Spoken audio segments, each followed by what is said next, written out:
We are back, and we are joined now by Arvin Alaigh, writer and activist from New Jersey, as well as a Ph.D. student at the University of Cambridge. Arvin wrote a piece in The Nation entitled "Abolishing the Ballot Line Will Reshape Progressive Politics." Arvin, thanks so much for coming on the show today. Thanks for inviting me, Emma. I'm a huge fan. Oh, I appreciate that. Well, we're both from New Jersey, Bradley as well. So, Matt, I'm sorry you're the odd one out here today, but I had been looking for somebody who to speak about this really important win for progressives in New Jersey. The ballot line is now no longer going to be a part of the voting process in New Jersey. Could you explain, Arvin, what the ballot line is and why it was kind of unique to New Jersey politics when people went to vote? Yeah, absolutely. So the ballot line refers to the format of a primary ballot in New Jersey, right? So New Jersey, until I guess this preliminary injunction that was just passed down last week by a federal judge, was the only state in the whole country to use this very specific format of primary ballot, where essentially what you had was you had one column with all of the county party endorsements. Often that would be anchored up top by whoever's on the top of the ticket. So usually it'd be a governor or a presidential candidate or a senator. So we can take this cycle, for example, right? On one column would have been Joe Biden's name.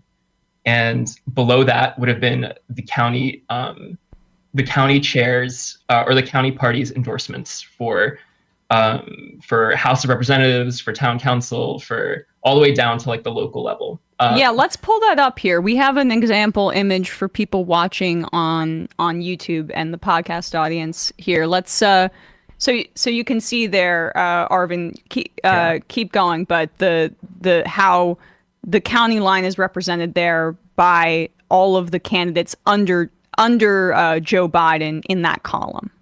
Yeah, absolutely. So what you and have, Bernie Sanders is on the outside. This is from 2020. So yeah, the candidates that look out there on my own, right. It creates this sense of kind of officialness, right? Or for a regular Democratic Party voter that just wants to not think too hard about it, you're just going to go down that column as opposed to going horizontally. Yeah, exactly. That's what it is, right? So you have, for candidates for like House, for example, right? It could be a really contested primary with a really progressive candidate and a more establishment corporate centrist or something, right? And pretty much every single time the county party will endorse that corporate centrist, right? County parties really make their endorsements based off of things like fundraising potential and personal wealth, right? And these are really the only things that would go into a county party's endorsement of a candidate. So when you have someone like Joe Biden, or when you have someone like Cory Booker, who for all his corporate affiliations is still wildly popular in New Jersey, right? Anchoring on the top of a single column, the average primary voter is relatively low information, doesn't have the name recognition of every single candidate for every down ballot office, right? So they are more often than not just going to go down the line and select whoever's underneath the names that they recognize.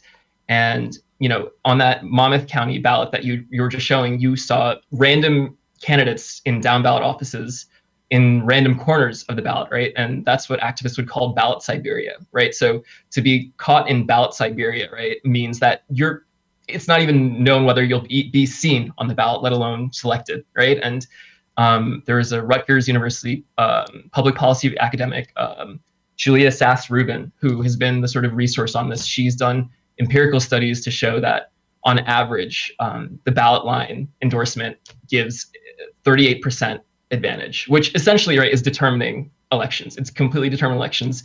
And in another sense, right, when we think about progressive energy and grassroots energy, wielding political force, this doesn't really occur in New Jersey, right? Because primary candidates will never oust incumbents under this format. It's never happened in recent memory. In 2018 and 2020, you had all these, nationwide sweeps of, you had AOC, right? You had even folks like Ilhan Omar, Rashida Tlaib, who were contesting open primaries, but they would, in New Jersey, candidates like that would never get the county endorsement, and they were just completely locked out of power. So this could really open up New Jersey to progressive energy in a way that hasn't been seen before in a very, very long time. Yeah, and I mean, it's such a relic of the New Jersey party machinery, and we see this in a lot of blue states, right? I mean, California has its own Democratic Party machine that tamps down progressive energy. New York State, we saw many of the obstacles that Alexandria Ocasio-Cortez had to overcome in her challenge of Joe Crowley, which made it, I think, that much more impressive. But this is, as you say, distinct to New Jersey, and when you mention how there were haven't really been these kind of insurgent progressive candidates who have had success, I remember Lisa McCormick in 2018 when she challenged Menendez, who at that time had already been like he was, what was it, a hung jury or something? He didn't actually. It was a hung jury. It was a hung jury. Yeah, he had been involved in a corruption case previously. This is the second time around, so he already had that stink on him.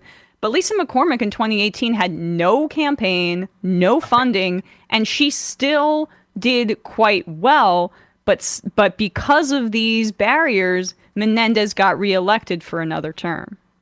Yeah, absolutely. I mean, Lisa McCormick is a great example of, I don't even think she raised like over $10,000 in her campaign. Like it was a Senate campaign in New Jersey, I mean, millions of dollars to even be viable, right? And basically Menendez's control over the machines, over the county parties, scared away any contenders. And it really, he's like the sort of prototypical example of New Jersey politics historically, right? Openly corrupt, but getting off on technicalities and just brazen about just not being actually supported by people and supported by corporations and rich donors instead.